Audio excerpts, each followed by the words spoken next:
today's video is about how to attract things by actually letting go of them. How to attract things by detaching from them. Sounds crazy, but it works. But before we get there, you know what I'm going to ask you guys to do. I need you to go below, subscribe to my channel if this is your first time here. If this isn't your first time here, welcome back. And again, I appreciate you. Turn on the notifications. That way you will always know when I will be posting or when something has come up. Again, I usually post on Tuesdays and Thursdays. That is going to be, or it has been my regular schedule. So I give you guys time to do that, and then we'll just tap right into it. All right, guys, are you ready? I hope you have your pen and your pad because we are going to tap in so deep on this topic that you're going to forget. So you might as well just get ready to save the video, have your pen and your pad so you can write down these notes and always refer back to them, just, for a freshener on how to let go and detach of things that you truly want in life. So let's tap in. Okay, so like I've been doing lately, I've been writing things down on my pad because sometimes I get so engulfed in the conversation or on a certain topic that I just jump off topic and I forget where I am. So the first thing that you have to do in order to detach from something that you want is you cannot be overly obsessed with whatever it is that you want, and you can't attach yourself too heavy into what you want. And the reason why is because you give off you give off a desperate energy, and desperate energy is different from positive energy. Desperate energy usually causes confusion and chaos. How do they say it? Desperate times calls for desperate measures, and desperate measures are something that you wouldn't normally do.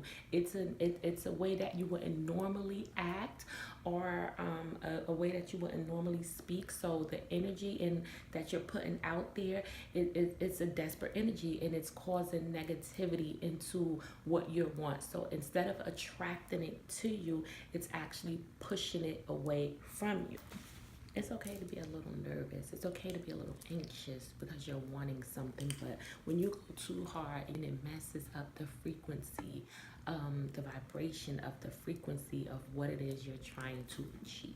So what I suggest you do in that case is just envision what it is that you want, right? You sit back and you contemplate and you're thinking, and you're like, okay, I want this, or I want to be at this place, or I want this type of job, or I want to live in a certain section of my neighborhood.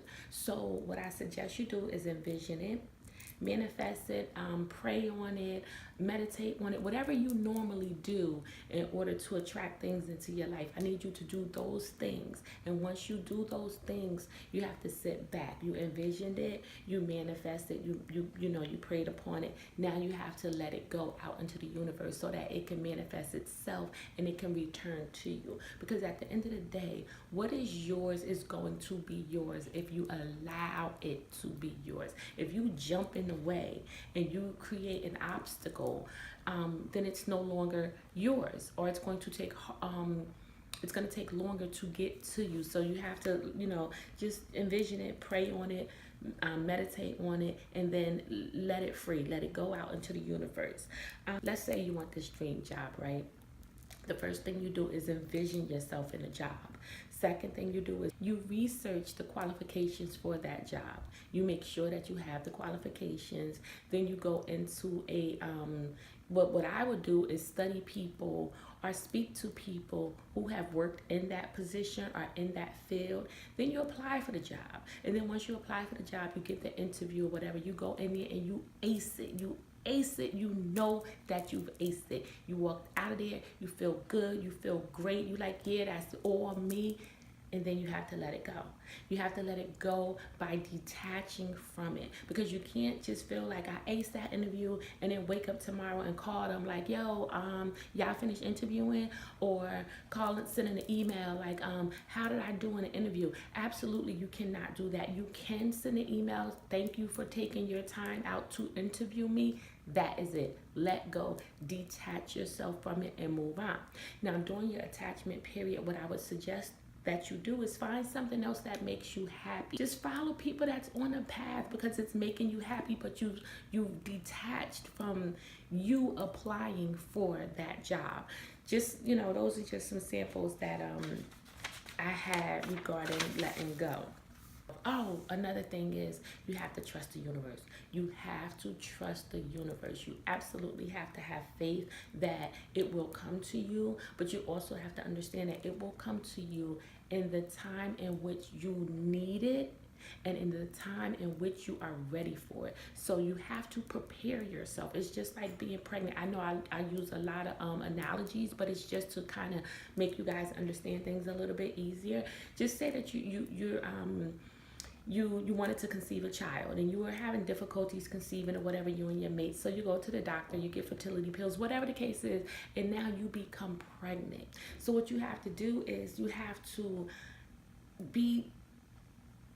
to take find happiness in the pregnancy. You have to find happiness and joy in the process of being pregnant. But what you also do is you prepare yourself for the baby. You're not attached to the point of when the baby gets here, but what you're actually doing is you're preparing for it, because you have to make a way for something that you want. So you start setting up the nursery, you start buying baby clothes or what have you, but you're not actually sitting around going, oh, what if this pregnancy doesn't work? What if it doesn't last? What if something happened? What if I go in early? Because again, when you do that type of thing, you're interfering with the universe, because once you start stressing during pregnancy, you know that it causes other issues to happen. So just like with anything else, you have to find a blessing in it, enjoy where you are, and live in that moment and not worry about what's going to happen later. So you're actually